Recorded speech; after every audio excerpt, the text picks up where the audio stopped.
amplio, entonces no vamos a tratar todas las manifestaciones cutáneas de todas las enfermedades sistémicas, pero sí vamos a hablar de las que más resalten y las que sean más importantes también y de aquellas que puedan ser sugerencia de pregunta de examen, ¿ya? Entonces, a medida de introducción, tenemos que recordar que la piel no es un órgano aislado, sino que debe considerarse como un sistema que se comunica con el medio interno, por lo que también es de fácil acceso para realizar exámenes de laboratorio, ya sea como un examen de KOH o un raspado de piel, una biopsia, un cultivo o estudios de inmunistoquímica para estudios que sean más complejos para hallar el diagnóstico real. Por eso es importante que aprendamos de las manifestaciones cutáneas de otras enfermedades sistémicas, porque pueden ser incluso la única expresión de ese trastorno sistémico.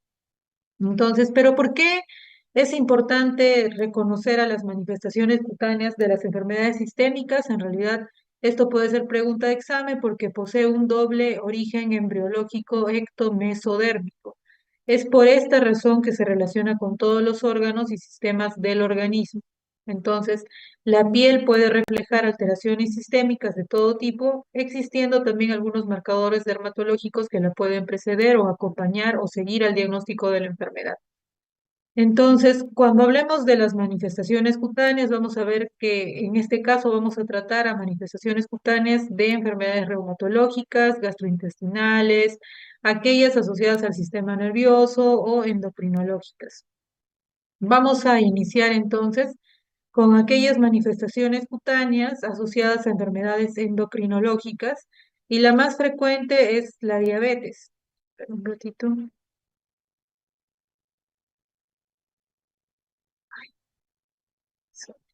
un momentito.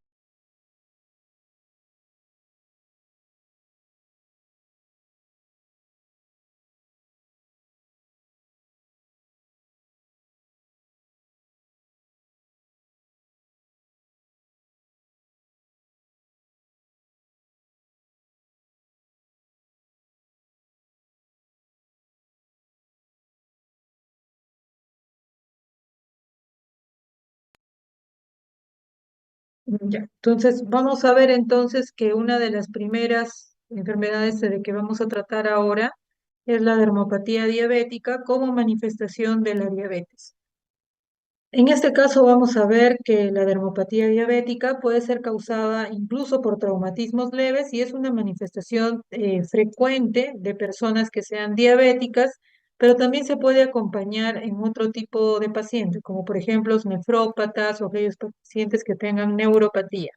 Su incidencia es del 50% y se va a presentar clínicamente como una placa atrófica de color rojizo, parduzco, hiperpigmentado, irregular, asintomática y se van a localizar en extremidades inferiores, sobre todo en hombres mayores.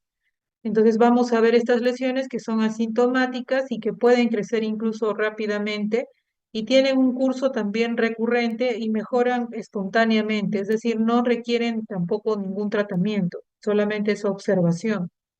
Muchas veces la causa también de la dermopatía diabética es la microangiopatía. Pero lo importante que recuerden es que la dermopatía diabética inicia con placa atrófica, eritematosa o hiperpigmentada que cura por sí sola, pero deja o sana dejando cicatrices que son atróficas e hiperpigmentadas como las que vemos en la imagen. Lo importante también que tienen que recordar es que no existe también una relación con el control de la glucemia y el desarrollo de las lesiones. Otra enfermedad asociada a la diabetes o como manifestación cutánea es la necrobiosis lipoidea. En este caso se van a presentar, es una enfermedad inflamatoria, granulomatosa crónica que no causa prurito y en este caso va a haber una degeneración del colágeno y puede iniciar clínicamente con pápulas que son eritematosas y van a progresar lentamente hasta formar esta placa como ustedes ven acá más eritematoso, pero en algunos pacientes puede ser más hiperpigmentado, medio amarillo con un núcleo más atrófico y con telangiectasis, como las que vemos allá y son también indolores.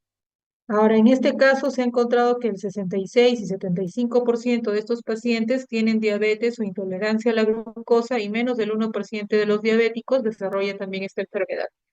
No hay una etiopatogenia definida, lo que sí se ha mencionado es que puede haber alguna asociación con la microangiopatía diabética.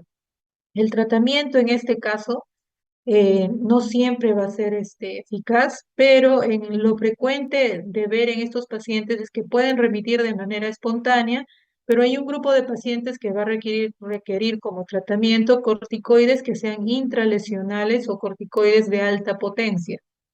Entonces, ¿por qué? Porque en realidad es una reacción inflamatoria. Vamos a ver entonces la siguiente, que es la acantosis nigricans. En este caso vamos a ver que se caracteriza por presentar estas placas hiperpigmentadas, aterciopeladas, que se van a presentar en zonas de intertrigo o zonas de pliegue. La región cervical y axilar son las que comúnmente se van a ver afectadas en los pacientes diabéticos y muchas veces también puede preceder el diagnóstico de la diabetes y puede aparecer en un estado, un ratito por favor.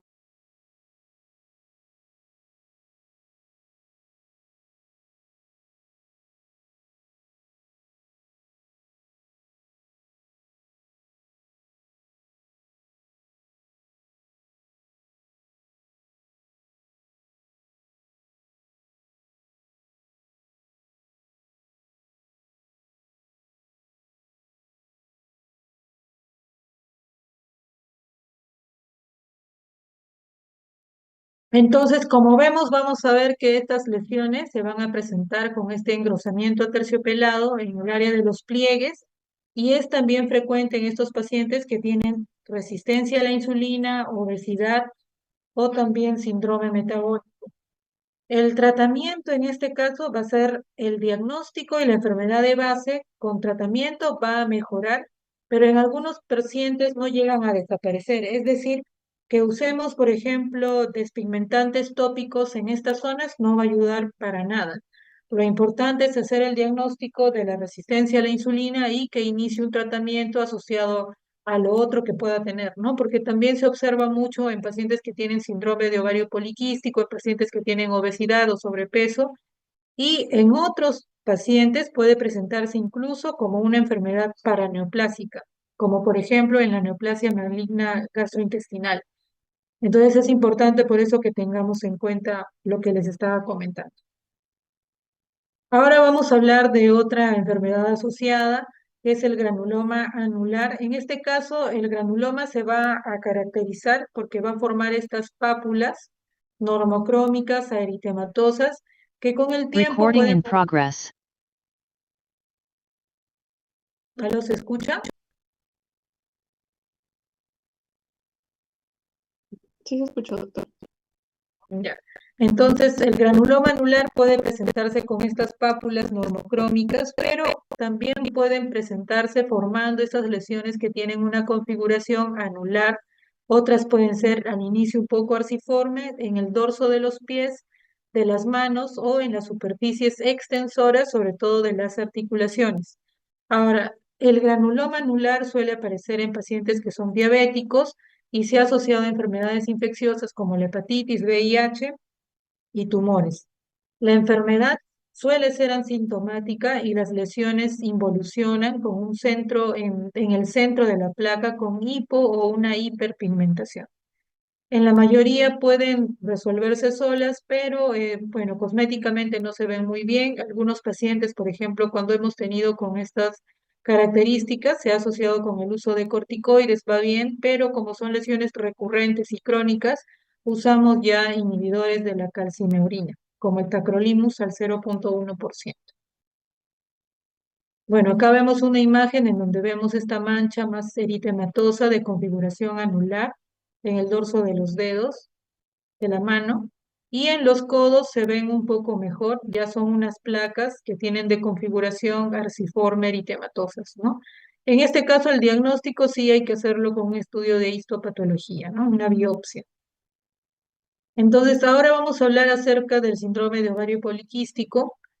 como manifestación cutánea, es importante que recordemos que el síndrome de ovario poliquístico es un trastorno metabólico que requiere un manejo multidisciplinario, pero esto debido a que va a afectar mucho la calidad de vida de la paciente y también la fertilidad. También hay que recordar que existen criterios para decir que un paciente tiene ovario poliquístico, como por ejemplo la oligovulación, anovulación, por ejemplo, hiperandrogenismo, que puede ser clínico o de laboratorio y ovario poliquístico en la ecografía. Entonces, los cambios cutáneos son una de las primeras manifestaciones del síndrome de ovario poliquístico y pueden incluir, por ejemplo, como vemos en la tabla, el acné, por ejemplo. También vamos a ver que se va a presentar hirsutismo, alopecia androgénica y la acantosis nigricans. Pero también se va a presentar, por ejemplo, la seborrea. ¿Ya? Entonces, vamos a ver que incluso en estos pacientes de sexo femenino es que la alopecia androgénica tiene una característica, es que esta alopecia androgénica va a preservar la zona de la implantación frontal del pelo, va a haber una miniaturización del folículo piloso, es decir, va a haber un adelgazamiento, los cabellos van a ser más finos. Va a haber también, en este caso vamos a encontrar que va a haber acné, sobre todo en determinadas zonas, como la región mandibular, la frente, como vamos a ir viendo ahora. Como en este caso vemos aquí ya en la imagen, vemos a una paciente que tiene una alopecia androgénica, en donde hay una disminución de la densidad capilar. Vemos también que los folículos están más adelgazados, o sea, hay una miniaturización. También vamos a observar que la línea de implantación todavía se mantiene en la región frontal, pero si nosotros trazamos, por ejemplo, una línea a nivel de la región frontal, vamos a ver que la línea ya no va a ser más delgadita o tupidita como la vemos normalmente, sino es más ancha. En el caso de la otra paciente, vamos a ver que hay hirsutismo bien marcado, por ejemplo, y también hay pápulas y comedones, es decir, hay un acné, además de la acantosis nigricans. Las manifestaciones cutáneas asociadas a las enfermedades de la tiroides, es importante recordar que el hipertiroidismo se observa con más frecuencia en la enfermedad de Graves y es causada menor que cuantía por la tiroiditis, el bocio nodular tóxico y el adenoma tóxico y entre otros. Pero para hacer el diagnóstico de hipertiroidismo también es necesario tener exámenes de laboratorio como la TSH y la T4 libre.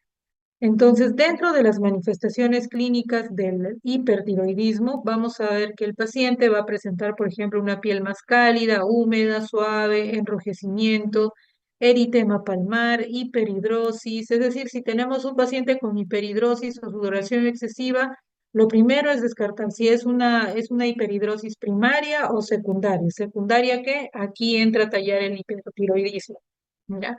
Vamos a ver también que los pacientes pueden presentar onicolisis, acropaquia, prurito y urticaria crónica. O sea, el prurito crónico en un paciente que acude a la consulta con más de 6 meses con prurito puede ser un signo o una manifestación del hipertiroidismo. ¿Ya?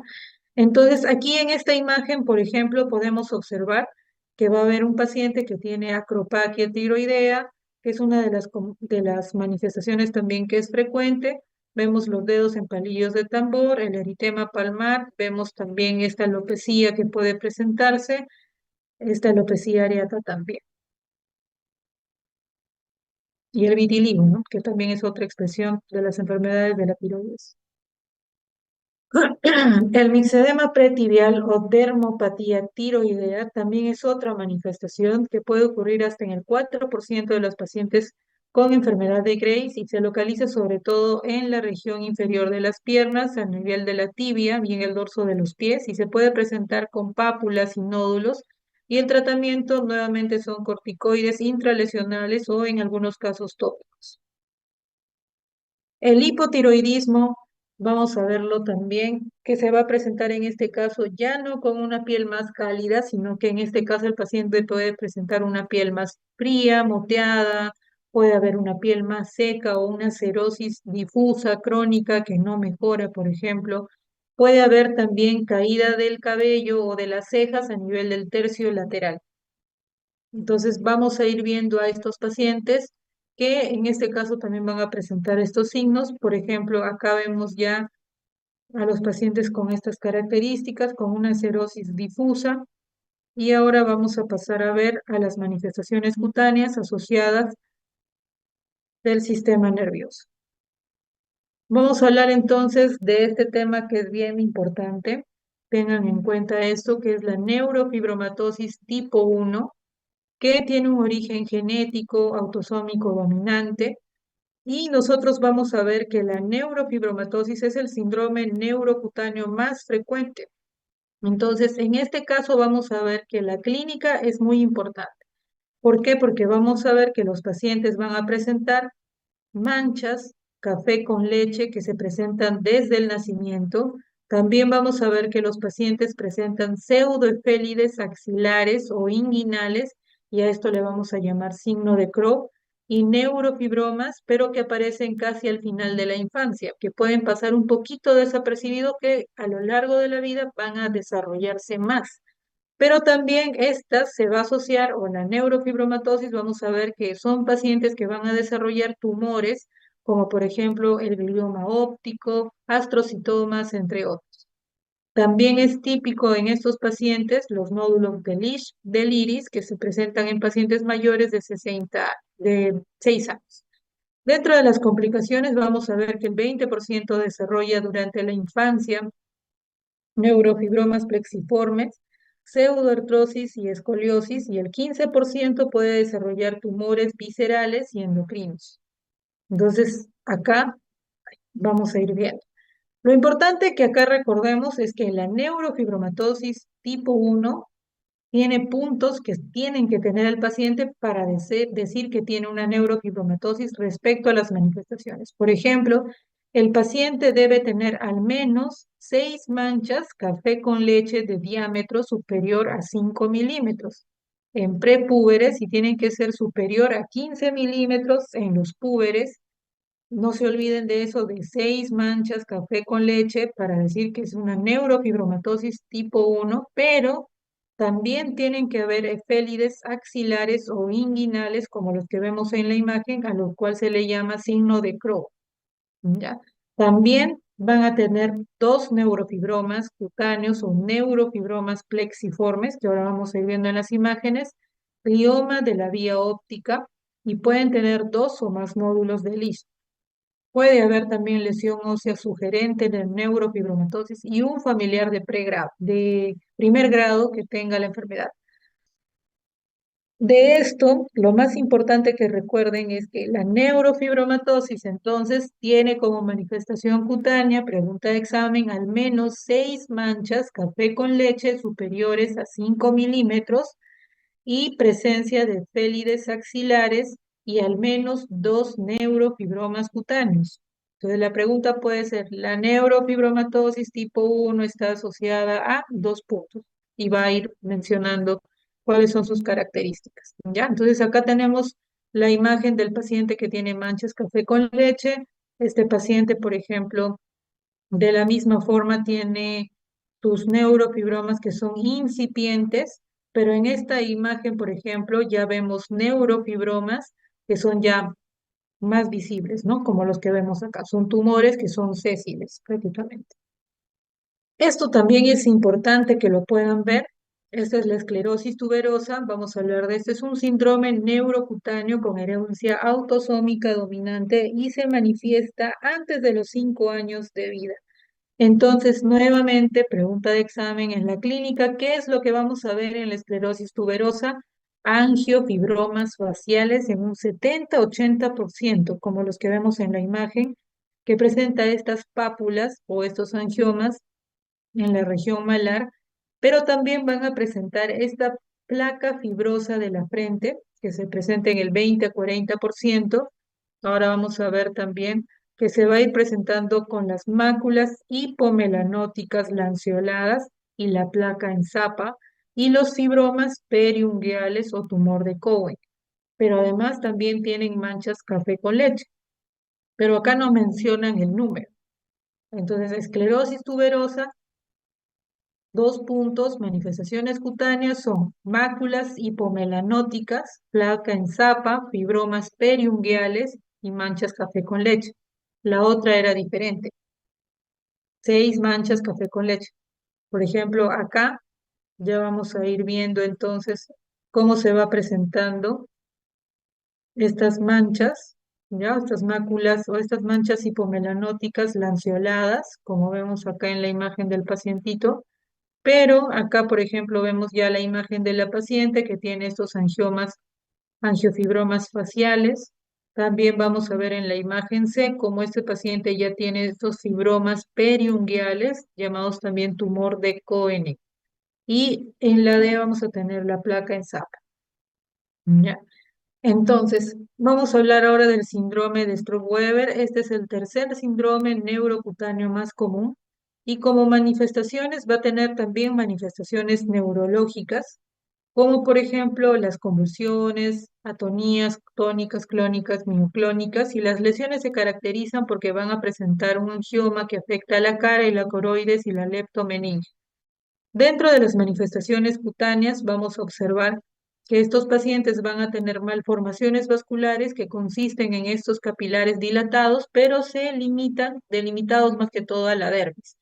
Con los años, la mancha en vino porto o nebus flammeus aumenta la dilatación de las paredes de los vasos y aparecen dilataciones exofíticas que son similares a las moras a la mitad de la etapa adulta, es decir, como lesiones más tumorales, exofíticas, de esa apariencia. Ya van a seguir también el área del nervio trigémino y muchas veces pueden producir hipertrofia gingival. Por ejemplo, en este caso vamos a tener acá ya la distribución de la mancha en vino porto o nebus flammeus, siguiendo la rama del quinto 1, quinto 2 y quinto 3, como en la imagen C. Vamos a ver ahora las manifestaciones asociadas a las enfermedades gastrointestinales y vamos a empezar con las asociadas a las hemorragias digestivas.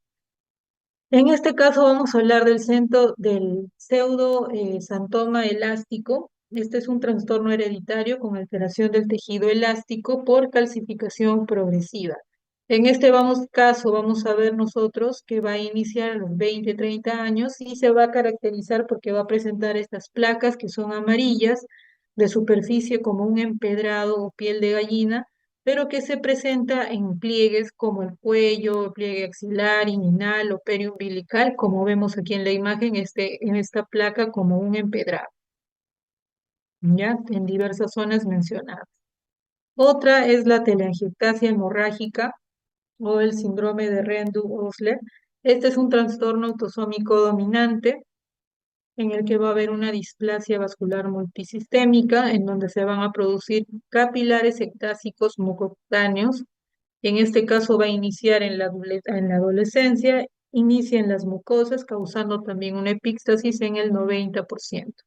A los 30 años, estas lesiones pueden extenderse también, como vemos en la imagen, en la punta de los dedos y otras zonas, y más adelante pueden haber otras manifestaciones como hemorragias gastrointestinales, fístulas, entre otras.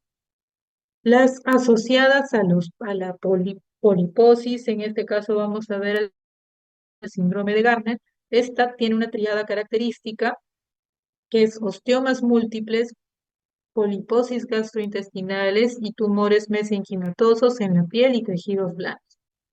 Y también van a haber quistes epidermoides distribuidos en el rostro, como los que vemos en esta imagen, como unas pápulas medias normocrómicas. Otras vamos a ver como el síndrome de Peutz-Jeghers, en este caso es un trastorno autosómico dominante, en donde vamos a ver que los pólipos se localizan a nivel gastrointestinal y las lesiones o la clínica en este caso son estas máculas que son pigmentadas, lentiginosas, de color marrón o azuladas en los labios, en la mucosa oral, o también se pueden presentar en la punta de los dedos. La dermatitis herpetiforme es una manifestación cutánea de la enfermedad celíaca. Para hacer el diagnóstico de esta enfermedad hay que hacer una biopsia. En la biopsia lo que vamos a observar es que hay una ampolla a nivel de la membrana basal con neutrófilos intrapapilares y también va a ser es necesario hacer el estudio de la inmunofluorescencia donde vamos a ver el depósito de inmunoglobulina A granular sobre todo en las prolongaciones papilares de la dermis. vamos a ver que el 85 de estos por ciento de estos pacientes va a mostrar una inflamación intestinal en una biopsia, por ejemplo, yeyunal, y concomitantemente a estos signos, el paciente va a tener una mala absorción, ¿ya? Y clínicamente va a presentar pápulas y vesículas eritematosas que se agrupan sobre todo en la superficie extensora de los brazos, codos, rodillas, y puede estar solo o también puede haber prurito. Entonces, muchas veces se puede confundir como, por ejemplo, un eczema crónico, pero recordemos que los eczemas en los adultos se presentan sobre todo en áreas flexores. Entonces, un diagnóstico diferencial puede ser incluso una dermatitis atópica, ¿ya? Entonces, no se olviden de eso. Este es lo de la histopatología que les había comentado y las lesiones típicas vesículas en zonas extensoras. Y ahora vamos a hablar acerca de las enfermedades asociadas como la enfermedad de Crohn y la colitis ulcerosa. Acá vamos a ver nosotros que hay manifestaciones específicas y hay manifestaciones que son inespecíficas o reactivas. Las inespecíficas o reactivas, vamos a ver que su curso coincide con una exacerbación de la enfermedad digestiva, pero las manifestaciones específicas, a diferencia de la otra, histopatológicamente van a tener granulomas idénticos a los que se encuentran en el intestino y son más frecuentes en la enfermedad de Crohn y pueden encontrarse también en áreas periorificiales, es decir, en el Crohn anal o perianal o alrededor de las fístulas o a distancia. Entonces, como tal, vamos a hablar acerca del eritema nodoso, el pioderma gangrenoso, el síndrome de Sweet y las lesiones aftosas orales. Entonces, el eritema nodoso ustedes ya lo han visto también, van a recordar nada más que son nódulos subcutáneos dolorosos de color rojo púrpura que miden de 1 a 5 centímetros de tamaño y ocurren con más frecuencia en mujeres que en hombres y se localizan sobre todo en miembros inferiores. Esta está la autolimitada y coincide muchas veces con la actividad de la enfermedad y mejora también con el tratamiento de la enfermedad subyacente. O sea, la enfermedad inflamatoria identificada va a mejorar con el tratamiento. Entonces, las opciones de tratamiento en realidad son elevación de las piernas, medias de compresión, analgésicos o medicamentos antiinflamatorios son los que van a ayudar porque la causa es diferente, ¿no? Es la enfermedad inflamatoria intestinal. Entonces, por eso es importante hallar el diagnóstico final. El pioderma gangrenoso, en este caso vamos a ver que se va a presentar en los sitios donde haya un traumatismo, a eso se llama fenómeno de Patergia, y sigue el curso de la evolución de las lesiones con un curso que puede ser impredecible, pero también muy severo. Entonces, aquí lo que vamos a ver en este caso es que se puede presentar en cualquier zona, pero sobre todo se ha asociado en superficies extensoras de los miembros inferiores y clínicamente vamos a ver que va a estar compuesta por una o más pústulas que se agrupan formando incluso nódulos eritematosos diseminados que pueden evolucionar como en esta gran placa, como una úlcera purulenta y profunda y que a la vez es dolorosa. O sea, la característica siempre es el dolor. Entonces, ante la presentación de una úlcera que tiene estas características y no sana y que tiene antecedente algún traumatismo, pues no debería pasar desapercibido que pueda ser un pioderma gangrenoso. Para este caso sí hay que hacer una biopsia y en este caso la histología de esta lesión va a revelar que el cultivo es estéril y hay un infiltrado difuso de neutrófilos con dermólisis, ¿ya? Entonces el tratamiento también va a ser la causa subyacente. Así como en este paciente, nosotros, por ejemplo, vemos una gran úlcera, por ejemplo, de bordes socavados cubiertos con fibrina. Ahora vamos a hablar acerca del síndrome de Sweet. El síndrome de Sweet también es otra manifestación importante que nosotras veamos.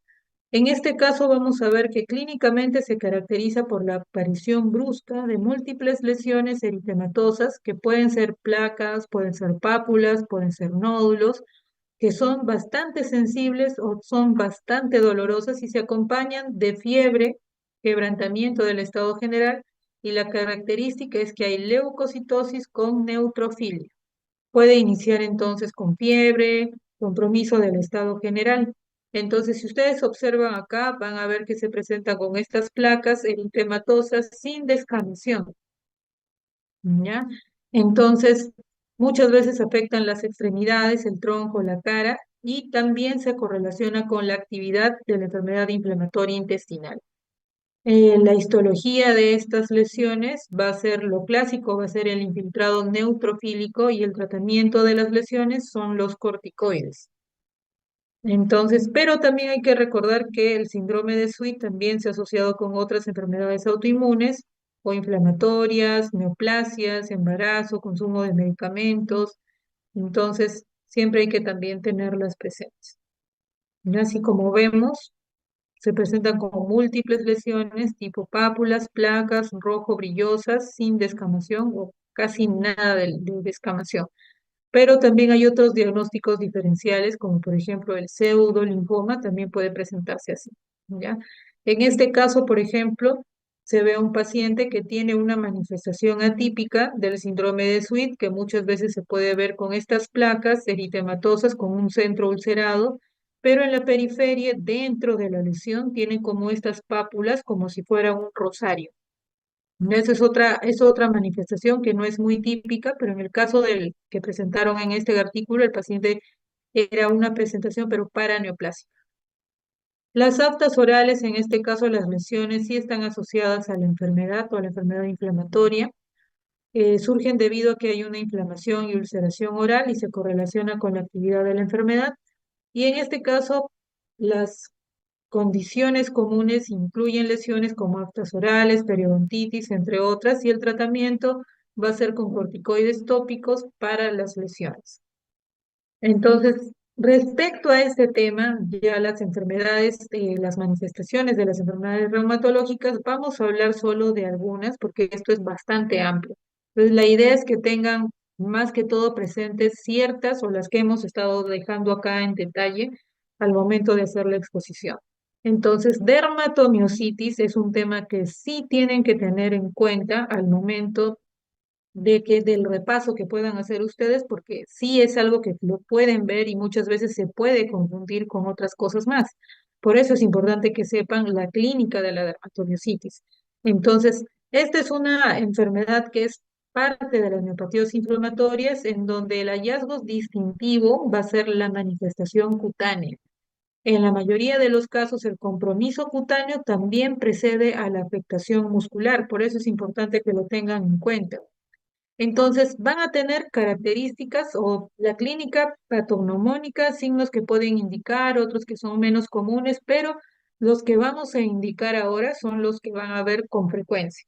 ¿Cuáles? Por ejemplo, las pápulas de Gottron que se asientan sobre la superficie ósea de las interfalángicas. Por ejemplo, acá en este paciente vemos unas pápulas eritematosas en las superficies extensoras. También vamos a ver la mancha en B o el eritema en B. También vamos a ver el eritema en heliotropo, como vemos acá, que son estas manchas eritematosas en párpado superior e inferior, como los que vemos acá. ¿Ya? Otra que vamos a tener en cuenta es el signo de la funda de la pistola, como el que vemos acá en la región lateral de los muslos. Acá también vemos ya las pápulas de Gottron y también vamos a ver el signo del chal positivo. Y estas lesiones se caracterizan también porque el paciente cursa con mucho prurito y muchas veces puede confundirse, eh, estas lesiones pueden confundirse incluso con una escabiosis. Al inicio el paciente no viene así, sino que el paciente se le sigue dando corticoides por el tema del prurito y ya llega un momento en el que el paciente se presenta así con estas manifestaciones más floridas. O sea, signo del chal, eritema en heliotropo, ¿ya? Y pápulas de Gottron son las que podemos ver o la funda de la pistola. ¿Ya? No se olviden, esos son el eritema en heliotropo, eso pueden ver. Otras, por ejemplo, son las manifestaciones cutáneas del lupus, y en este caso vamos a ver que el lupus es una enfermedad inflamatoria del tejido conectivo que tiene mucha variedad respecto a la manifestación clínica. En este caso, las lesiones pueden ir desde lesiones que son benignas y autolimitadas hasta erupciones que son severas e incluso pueden dejar secuelas como por ejemplo las alopecias cicatriciales que vamos a ir viendo más adelante. Entonces, en este caso vamos a ver que estas también van a tener una clasificación y ahora las vamos a ver, pero las vamos a clasificar en lupus cutáneo agudo, subagudo y crónico. En este cuadro, entonces, vamos a ver sobre todo las manifestaciones cutáneas de lupus agudo, subagudo y crónico, no todas, porque son demasiado para poderlas ver en una sola clase y sobre todo si dura solamente una hora. Entonces, vamos a ver cada una de ellas. El lupus eritematoso cutáneo agudo, en este caso vamos a ver que es una erupción aguda que se va a localizar en la región malar con eritema y edema malar y nasal y respeta sobre todo el pliegue nasolabial y esto es inducido por la luz ultravioleta, o sea, el eritema en alas de mariposa, pero en este caso ya hay placas. Sobre todo esas también son recurrentes. Ante la fotoexposición intensa, entonces, en este paciente, en casos de estos pacientes, muchas veces se puede presentar necrosis, y en este caso ya cambia el nombre a lupus con ampollas. Los fototipos altos también pueden presentarse con hiperpigmentación, incluso después de haber reducido la inflamación o haberse resuelto la inflamación. Muchas veces también se puede asociar en pacientes que son más fotosensibles y se habla también de un lupus cutáneo agudo, pero generalizados, que son pacientes que tienen más manchas o lesiones maculopapulares que afectan a zonas que son más expuestas al sol, como las manos, los brazos o regiones interarticulares. El lupus cutáneo subagudo inicialmente se manifiesta con pequeñas pápulas que son eritematosas y ligeramente descamativas y que pueden evolucionar en algunos casos a la formación de placas psoriasiformes, es decir, en su forma pápulo-escamosa o placas eritematosas anulares con un aclaramiento central y una descamación periférica. Esa es la forma anular. Entonces son formas de presentación que pueden tener.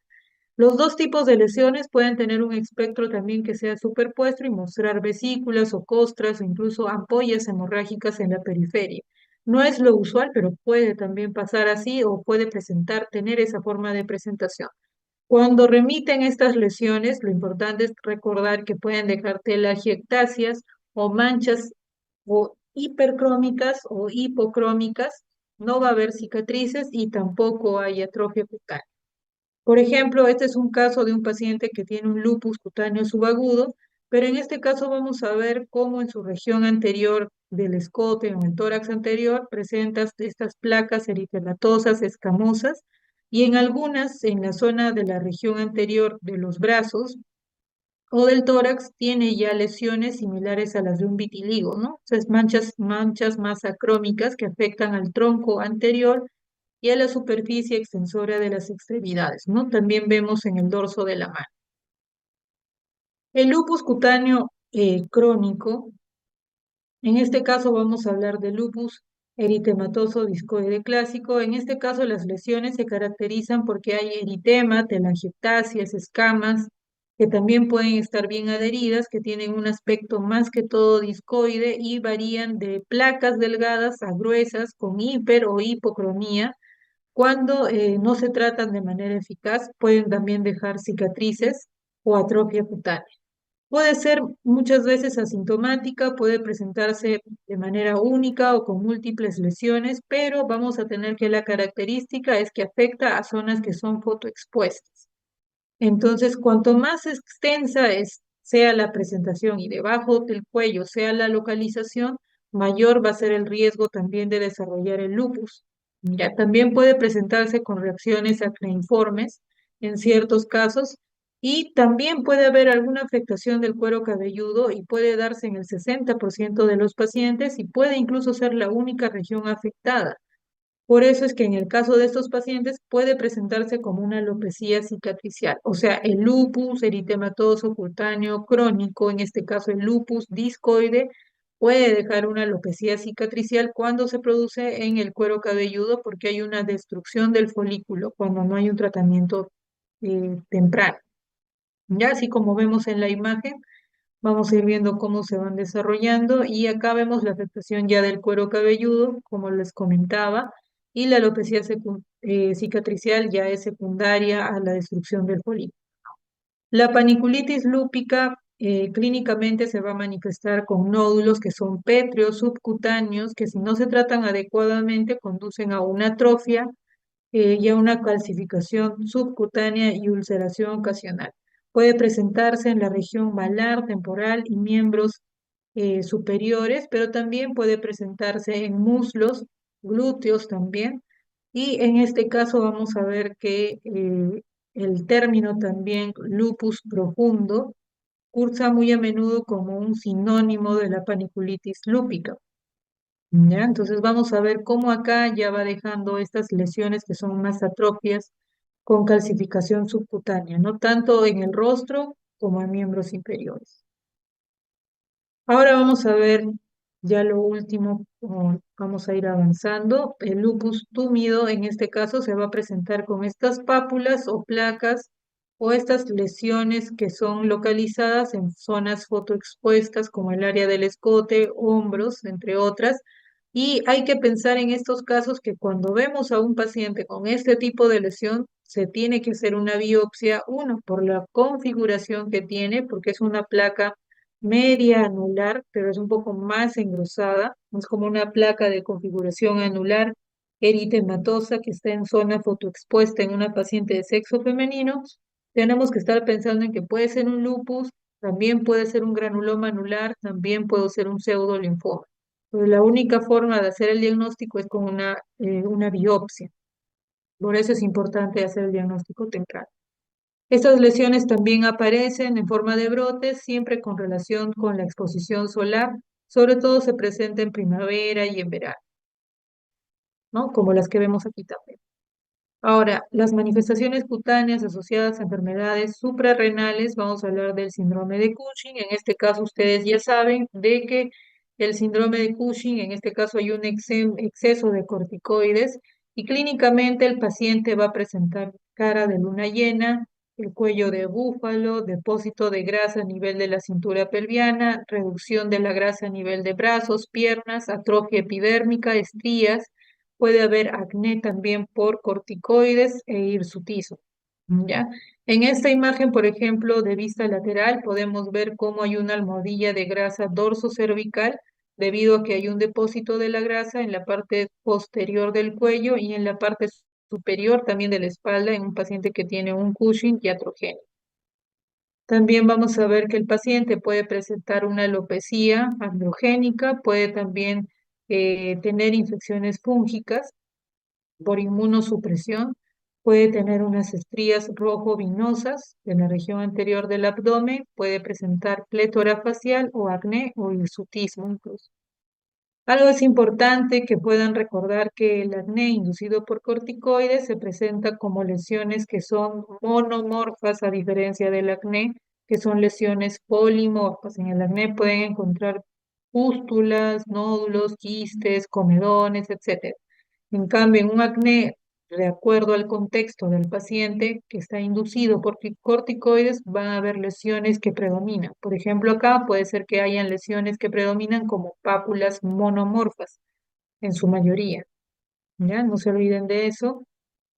Y para hablar un poquito de la enfermedad de Addison, también esta va a tener manifestaciones cutáneas como la hiperpigmentación difusa, la hiperpigmentación del cabello, hiperpigmentación de la mucosa, pérdida del vello de la axila o del pubis y bandas longitudinales hiperpigmentadas a nivel de la lámina ungueal llamadas melanoniquia. Entonces, no se olviden que la insuficiencia suprarrenal también puede deberse, en este caso, a una adrenalitis autoinmune y menos frecuente a una infección, hemorragia o neoplasia. Entonces, las manifestaciones cutáneas principalmente van a ser la hiperpigmentación, como los que vemos en el cuadro, de diversas zonas, pero por efecto de la hormona melanocito estimulante en zonas fotoexpuestas, sitios de traumas, axilas, entre otras. Entonces, como vemos acá, este paciente ya tiene mayor pigmento a nivel de la mucosa oral ¿no? Como el que vemos acá. Si vemos este hallazgo, es necesario remitirlo también para endocrinología. También vamos a ver que los pacientes pueden presentar acentuación de la pigmentación sobre los pliegues palmares o pueden presentar estas bandas longitudinales más pigmentadas como la melanoniquia. Ya siempre va a ser importante investigar.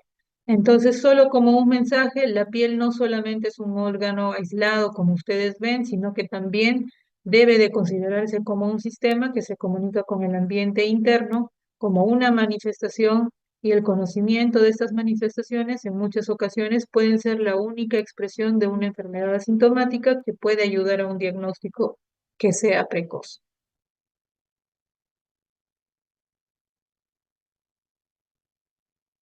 Listo, chicos, ¿alguna duda?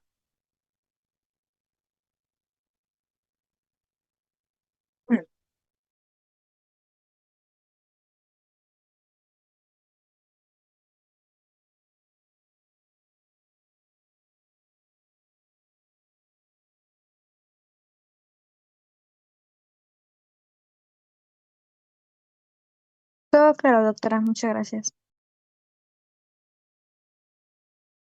Gracias. Entonces, si no hay dudas, ya se puede terminar la clase de hoy día, ¿no?